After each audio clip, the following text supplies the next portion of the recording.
1757 সালে 23শে জুন এই বাংলার প্রথম স্বাধীনতা পতন ঘটে।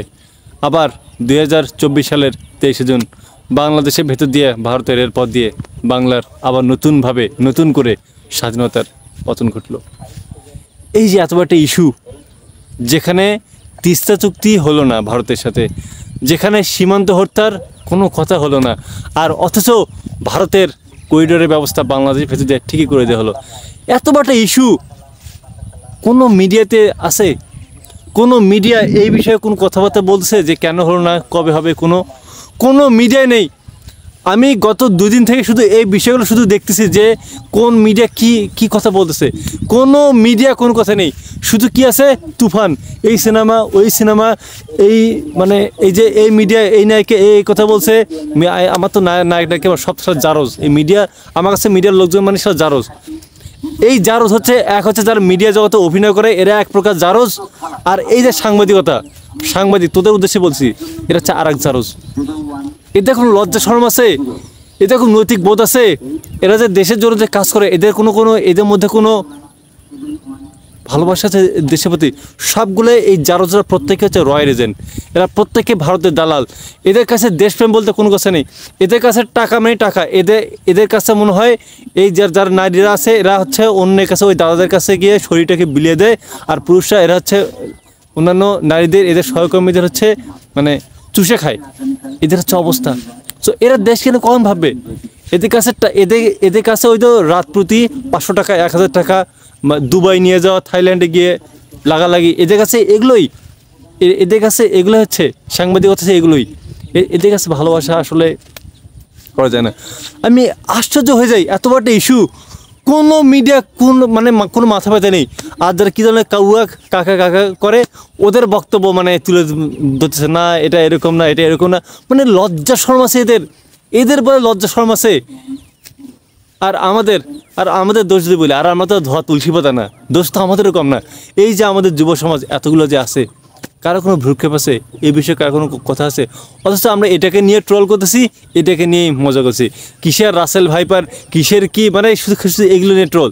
তো এইভাবে ট্রল করতে করতে আসলে মুখ খারাপ করতেছে, তবু আসলে না করলে না। কারণ আমাদের বাঙালি জাতিকে আসলে নাম ওইরকম না হয় না।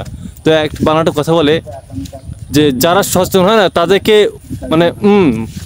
ওটা করলে সচেতন হয়, ওদের লাগালাগি করলে ওদের সচেতন হয় না। সো এই বাঙালি জাতি যখন আগে সচেতন হয়নি, সেই স্বাধীনতার পর থেকে ভারত যখন চুষে খাচ্ছে, এই ভারত যখন বাংলাদেশের প্রভাব বিস্তার করতেছে, সীমান্তে মানুষ মারতেছে, তারপরেও যখন এই দেশে মানুষের টনক নয়নি, আজও টনক নবে না। সো রেলপথ দিয়ে আর কি করবে? দখল তো অনেক আগেই করে নিয়েছে। আমরা সাধারণ মানুষ হিসেবে কী করবো? ওই যে জম্মু কাশ্মীরে যেরকম একটা অবরুদ্ধ করে রাখছে, আমাদের দেশে হবে এরকম। সো আমাদের মুক্তিযুদ্ধের আগে পাকিস্তানিরা আমাদের মা বোনদের যেমন করছে, সো এখন সে আপনাদের দাদারা করবে। পার্থক্য কিসের? সো বুঝবেন। আর একটা কথা বলে যাচ্ছি, সো এটা যারা হচ্ছে ভারতীয় দালালি করেন বা ভারত নিয়ে খুব উৎসুক, এটা কখনো মনে করবেন না যে আপনাদের হচ্ছে এই পাড়ার ভারতীয়রা আপনাকে ছেড়ে দেবে। ওরা যখন আসবে তখন আমাদের মা বোনদের যদি কোনো কিছু হয় আপনাদেরও হবে। সো এই জিনিসটা মাথায় রাখবেন। আর কি বলবো, আর আমাদের যুব সমাজের তো আগে আমি এগুলো বিষয়ে খুব কনসার্ন ছিলাম যে মানুষদেরকে সচেতন করা যায়, কিন্তু আসলে দেখুন আমি এই যে এত বিষয় নিয়ে কাজ করি, জনকে কিছু মনেই হয় না। ওদের কাছে সব তামাশার বস্তু। এই যে তামাশার মাধ্যমে যে সব লুটে পুটে খাচ্ছে। সো যখন এই যে এখন তো আস্তে আস্তে নিচ্ছে, আমিও চাই যে আসলে তোদের এই বাঙালিদের বাঙ্গুট ভালোভাবে ঢুকে দিক। এদের লজ্জা হবে না তো? এদের আসলে আমরা ডিজার্ভ করি, আমরা এটা ডিজার্ভ করি। আমাদের মতো এই 90% মুসলিম দেশে একটা মসজিদ যদি কোথাও ভাঙ্গা হয়, কারো কোনো এই ভ্রুক্ষেপ আছে? কেউ বলবে এই মসজিদ কেন ভাঙতেছেন? নেই।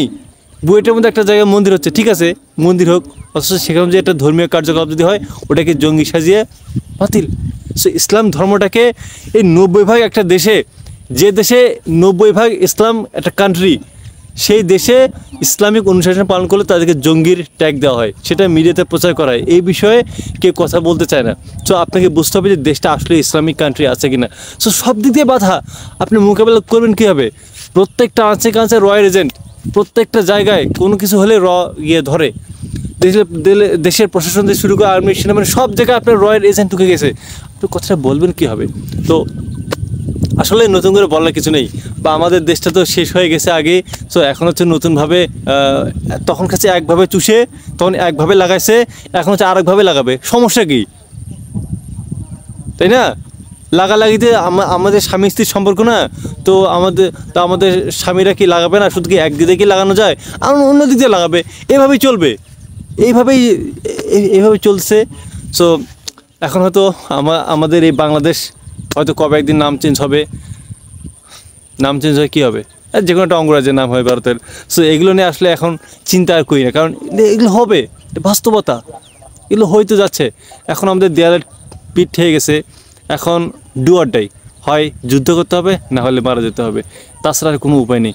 এই দেশের স্বাধীনতা নিভে গেছে, এখন এখান থেকে বেঁচে ফেরা আসার কোনো কারণ নেই।